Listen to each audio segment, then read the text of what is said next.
What are we discussing on today's Locked on Diamondbacks podcast? Getting you ready for the start of the Dbacks season by discussing expectations for the team in 2025, predicting our team awards, and of course, the biggest storylines to follow entering 2025.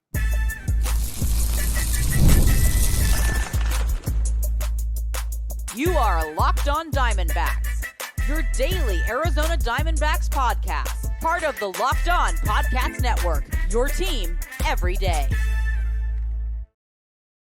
Welcome into the Locked on Diamondbacks podcast, part of the Locked On Podcast Network, your team every day. You listen to who? The always charismatic host of this podcast, Millard Thomas, multimedia journalist and I'm a graphic designer. So please go check out my website, millardthomas24.myportfolio.com. On there you can see my latest work, from my packages to my articles to my photos and my graphic design.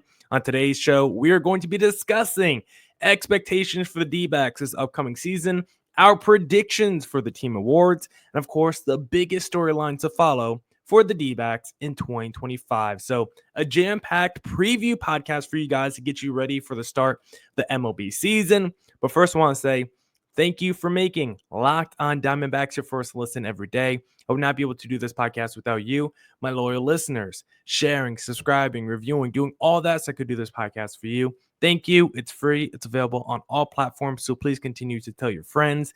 One of those platforms is YouTube. Please hit subscribe to Locked on Diamondbacks on YouTube. All right, let's get back into the Locked on Diamondbacks podcast and let's set the scene. What are our expectations for the D-backs entering 2025? Because of course, after 23, coming off the World Series, we had major expectations entering 24. Signed Erod, Jock, Grichuk, Monty, had a fantastic offseason. And to be honest, the regular season was very up and down, right? Terrible first half, got off to a slow start. We saw injuries to the rotation. Second half picked up in a big way, but the first half was so bad, so many injuries. D-backs choked it down the stretch. 89 wins, a better season than the year prior, most runs in baseball, best offense by almost every metric, and you miss the postseason. So after all that, after this season being so much fun, being a roller coaster ride, you miss the postseason a year after coming off the World Series. And so now entering 2025, what should the D-backs expectation level be for a team coming off a season where they missed the postseason? Coming off the World Series 2 years ago, what should the expectation level be for this D-backs team? I think it should be right where it was last season, where you felt like at the end of 2024, if the D-backs were not in the playoffs, it is a major disappointment, and that's where I stand once again entering 2025. If the D-backs end this upcoming season, I don't care about injuries or anything. If they miss the postseason, it will be a massive disappointment.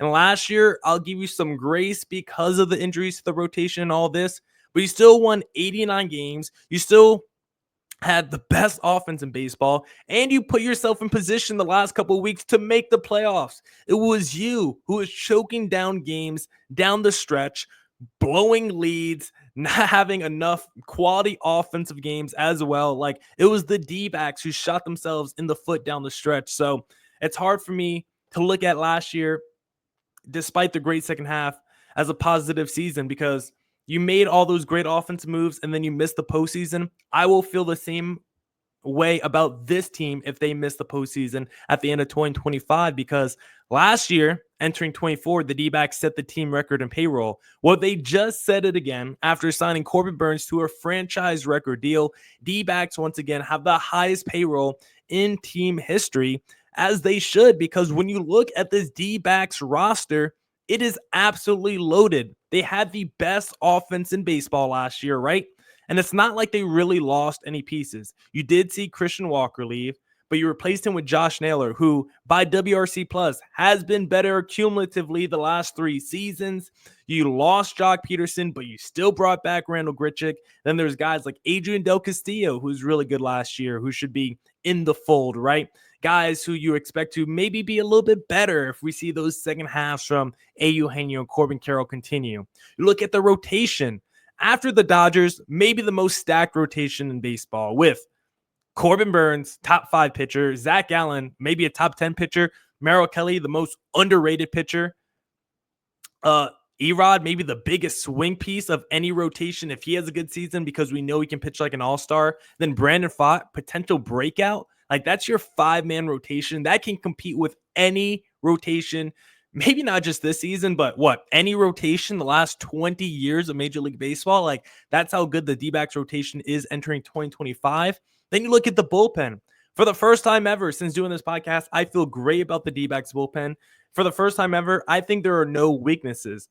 The D-backs just signed Jalen Beeks to like a major league deal. He might be like the worst reliever in the pen right now, but we'll see. He's been good previously in certain stops, more specifically with Tampa Bay. Like, if he's your weakest link, like, this is going to be a very good D-backs bullpen. And so when looking at this team from top to bottom, lineup, rotation, bullpen, there are no flaws. The only flaw with Jordan Montgomery, him hanging over this team like a black cloud, that has gone away. That cloud has dissipated, right? That's a word. Unfortunately for Jordan Montgomery, he is undergoing Tommy John. He will miss the rest of the season. Don't like to see that. Feel for Monty, but it will help out the team. And for this D-backs team, all they have to do is continue to play to their identity, and they're going to be fine this upcoming season. Continue to do what you've been doing when it comes to offense, chaos, creating havoc. You still have speed and Corbin Carroll, Jake McCarthy, still have guys with the sacrifice ability of Geraldo Perdomo. Don't stop doing what you've been great at. Continue to apply pressure on the bases. Continue to use your speed as well. And continue to play great defense. That has been the calling card under the Torey Lovullo era. I don't see any reason why it's going to stop. Gurriel, Thomas, Carroll, and Jake McCarthy, elite foursome in the outfield. Eugenio, Perdomo, Ketel Marte is a strong left side. We'll see how Josh Naylor does at first base, replacing Christian Walker, because, of course, he is the best defensive first baseman in the sport. Catcher, Gabriel Moreno, no one is better defensively. And so this D-backs team, from top to bottom, from pitching to defense, from offense to defense, this team is incredible. And once again, they should be playing to their strengths, playing to their identity, playing to their philosophies. And if the D-backs do all this, even with injuries, we saw this team can still have the best offense and still win 89 games. And so for the Arizona Diamondbacks, I believe for this season to be successful, they have to make it to the postseason. They have to make it to the playoffs. If they do not, it's a massive, massive disappointment. This roster from top to bottom is too good. This is the most expensive roster in D-backs team history, as it should be. When you look at this team, there are absolutely no flaws from pitching to position players. And because of that, if this team does not make the postseason in 2025, it will be a massive, massive disappointment. Now we'll discuss our team award predictions for the D-backs in segment number 2. Looking for a snack that's both delicious and nutritious? Crack into a good source of protein with Wonderful Pistachios. Wonderful Pistachios is one of the highest protein nuts. Each 1 ounce serving has 6 grams of protein, giving you over 10% of your daily value. Plus, they're packed with fiber and better for you unsaturated fats to help keep you feeling fuller longer. My favorite Wonderful Pistachios I actually have right here. Sorry to the audio listeners only. You're going to have to go to YouTube for this one, because right next to me, I got 3 of my favorite flavors here. And this is what is great about Wonderful Pistachios. Unsalted right here, no shell. Chili roasted, no shell. And then this one is roasted and salted with the shell. The great thing about Wonderful Pistachios is the variety. You could get salted, unsalted, with shell, no shell. Get a little kick to it if you wanted to. No matter what flavor you want, they have a variety and a profile that fits just for you. So please go get yourself some Wonderful Pistachios. Get snacking and get cracking with the snack that packs a protein punch. Visit wonderfulpistachios.com to learn more. Get the supplies you need from the site made for the skilled trades, Supply House. Whether you're in plumbing, HVAC, or electrical work, Supply House is the reliable way to order products online. Their easy-to-use website is packed with helpful resources and the latest product info to help you get the job done right. Plus, with the complete inventory of 200,000 parts from 400 top brands, you'll find exactly what you need delivered fast from coast to coast. Need help with an order? Supply House offers expert support and industry-leading service, so you'll always talk to a real person. And for trade pros looking for an extra edge, their free Trade Master program offers exclusive perks like a dedicated phone line, free shipping, and discounts on every order. Thousands of skilled professionals are already taking advantage. Now it's your turn. Join the Trade Master program today at supplyhouse.com/TM and start ordering plumbing, HVAC, and electrical supplies with just a few clicks. Plus, use promo code SHF for 5% off your first order. That's supplyhouse.com. All right, let's get back to the Locked on Diamondbacks podcast. Got my Zach Gallen t-shirt on. Now let's discuss some team award predictions for 2025. The first one I want to discuss is the MVP for the Dbacks, because last year I think the MVP was clearly Ketel Marte with the monster season he had. I think he's once again going to be the best second baseman in baseball. But when you heard my award predictions yesterday, the guy who I said is going to have a monster season is Corbin Carroll with a 35 home run, 60 stolen base season. I believe I said on yesterday's podcast, maybe 65 steals, definitely 35 home runs. And if he does that, he's going to be the MVP of this D-backs team. If Carroll potentially leads his team in home runs, has 60 plus steals, probably an OPS around 900, leads the NL in triples, and is just impact defensively, impact on the bases, creating havoc, just applying so much pressure, I think he will be the MVP of the D-backs this upcoming season. I still think game to game, like Ketel Marte could be like the best, like consistent offensive player. But I think because of the wheels, the legs of Corbin Carroll, they're just going to be different ways that don't always show up in the box score, that he just makes an impact on the game. Those plays where he's on the bases and like a pitcher throws it away, or when the defensive player throws it away just because they're so scared of the Carroll speed. I believe that is why he's going to be the MVP of this D-backs team, because of how dynamic of an athlete he is. And part two, piggybacking off my predictions from yesterday, my dark horse MVP for the D-backs, again, Eugenio Suarez, because I believe we're going to see pre-pandemic Eugenio, or another way to say it, second half of last year Eugenio for the full 2025 season. Because if you remember how bad he was in the first half of last year, he was a guy that nobody wanted on their roster. We were discussing like, hey, should Eugenio just like straight up get cut by the D-backs? Like, should they just waive him? Like, that's how bad he was. On the 80th game of the season, June 26th, he was batting 192 with a 586 OPS, and he was just downright awful. And he did good enough to finish the season in the second half with like an 800 OPS on the year and 30 home runs and 100 ribbies. Like, you have to put up MVP level numbers to balance out that first half with the second half, and that's exactly what he did. And I think he's going to put up maybe not MVP numbers, but maybe like top 10-ish MVP numbers, because I think we're going to see that second half continue for Eugenio in the 2025 season. Like, he could be a 35 home run, 108 ribbies, and like an 850 OPS, doubles all around. Like, he was great at Chase Field last year in front of the home ballpark. And I think, once again, Eugenio is going to be fantastic in 2025.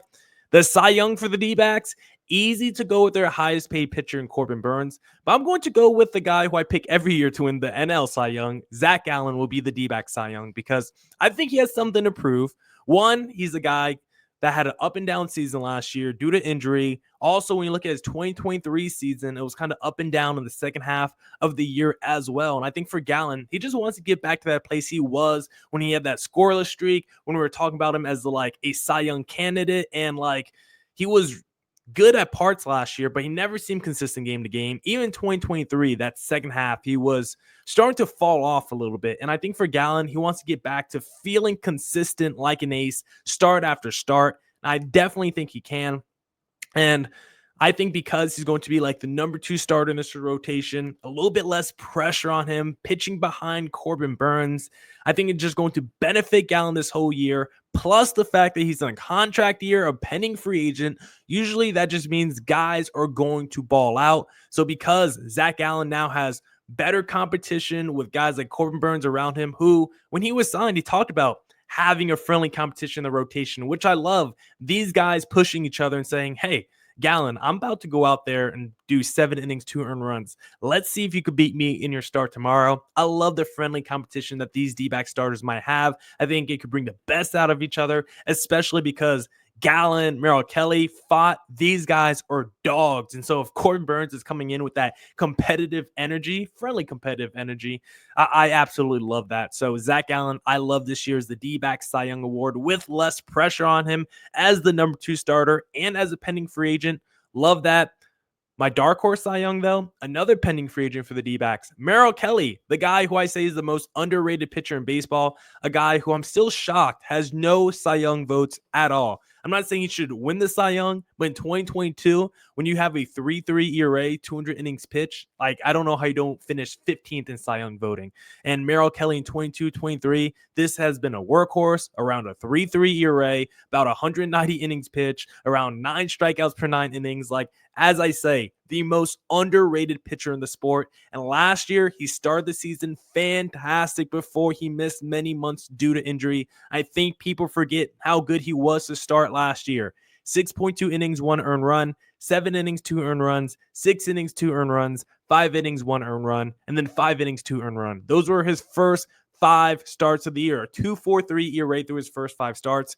That 5th start I just mentioned was when he came back. So through his first 4 starts, hit a 2.19 ERA, looked fantastic, looked incredible, and then missed much time due to injury. And I think people forgot because they go and look at the numbers from last year. They're like, oh, Merrill Kelly's kind of mediocre in 24. No, he wasn't. He was fantastic until he got hurt. I think Merrill Kelly this upcoming year, if he stays fully healthy, he will be fantastic for Arizona as now their number 3 starter, which is insane. He's my dark horse Cy Young for this team in 2025. My big breakout player for the D-backs this upcoming season, Gabriel Moreno. We've been flirting with him all offseason. He was really good in stretches and flashes last year when he batted number 2 in the lineup, right before he got hurt. There was like a 3-week stretch where he looked fantastic, batting over 300. The OPS was good, coming through in clutch situations. And we just want to see him do that over the course of a full season. Feels like he always gets hurt at the worst time. 97 games last year, 111 the year prior. A healthy Gabriel, I think, can make 135 starts behind the plate in a single season. We know how good he is defensively, but offensively, he needs to tap into a little bit more. Good contact hitter, but can he add some power to his plate this upcoming season? Maybe, maybe not. But if the power is at least in the gap power, maybe he has like a 35 double season and like 8 home runs, something like that. I think we would take that from Moreno. I think most importantly, we want to see high average, a lot of doubles, and come through in clutch situations because we know how good the defense is. If he does that, I love Moreno for a breakout in 2025. And then how about this? My biggest newcomer for the D-backs this upcoming year could be a rookie or somebody we signed. I'm going with Josh Naylor as best newcomer because I think he's underrated. We don't realize how good Josh Naylor is when you look at his numbers the last few years. When you look at WRC plus, he's been arguably better than Christian Walker from an offensive standpoint, which is insane to say. 30 home runs in an all-star last year. The prior season, a 300 average. If you could combine the two and be like a 290 guy with 25 plus home runs, that's a fantastic replacement for Christian Walker at first base. And so those are my predictions for the D-backs team in 2025.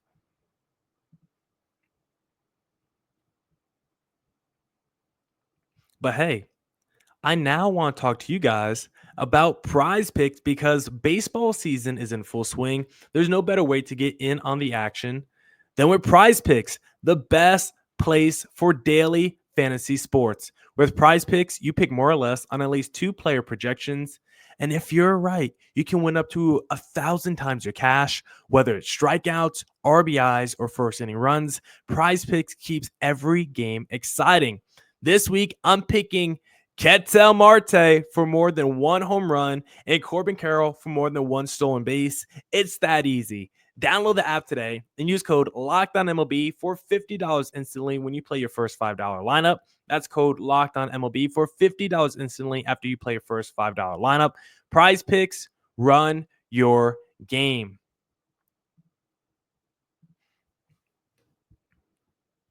All right. Let's get back to the Locked On Diamondbacks podcast. And now let's discuss our biggest storylines for the D-backs to follow entering 2025. The first storyline I want to discuss is, are we going to see the D-backs offense from the second half of last year continue in 2025? Because if so, I mean, we know how good the pitching is from the rotation to the bullpen, but if that offense continues, because I have the WRC pluses pulled up from the second half of last year, and it's insane. Jake McCarthy was a 107, and that's like 15th on the team. Not actually 15th, but it's quite literally 12th, because Perdomo was a 108. Josh Bell, he's not here anymore, so we won't bring him up. But Gurriel, 133. Moreno, 140. Adrian Del Castillo, 146. Carroll, 147.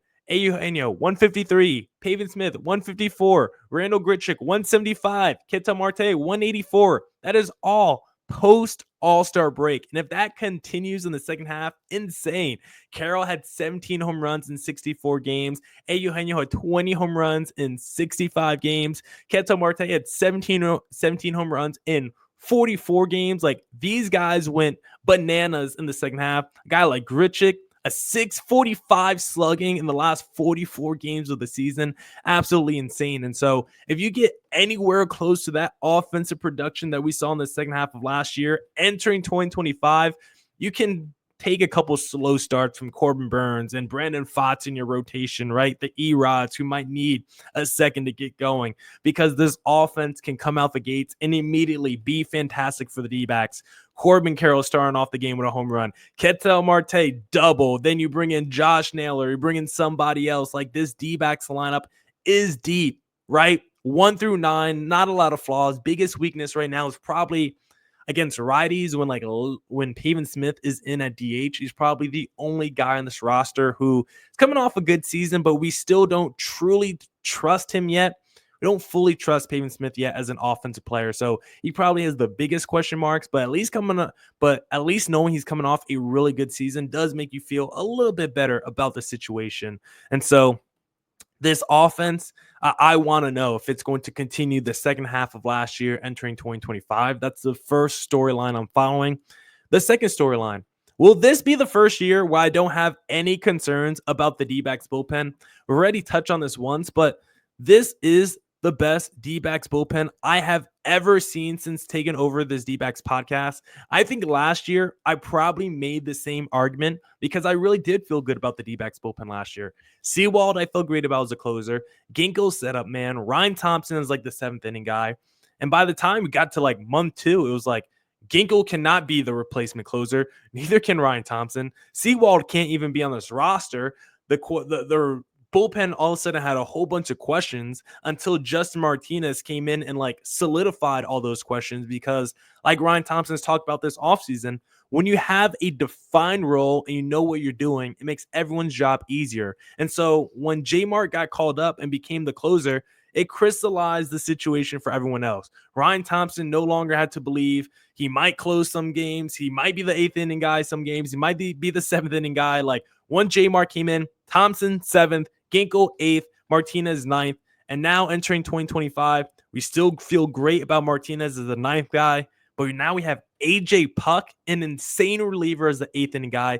Ginkle now moves down to the 7th. He's going to start the season on the injured list. But even without Ginkle, the fact I still feel great with Ryan Thompson, and we got Ryan Nelson, and we got Joe Mantiply, and like Shelby Miller, Kendall Graveman, Bryce Jarvis, Dre Jameson, and even if we're going to go deeper, the Jalen Beeks and the Leuber Diaz's, like, there are just so many relievers I like and I trust. 1, 2, 3, 4, 5, 6, 7, 8, 9, 10. Like, legitimately, I think there's about 12 relievers I like. Only 8 go into the bullpen, but between Jamar, Puck, Ginkel, Thompson, Ryan Nelson, Mantiply, Shelby Miller, Gilbert Diaz, Kendall Graveman, Bryce Jarvis, Dre Jameson, Jalen Beeks. That's 12 guys.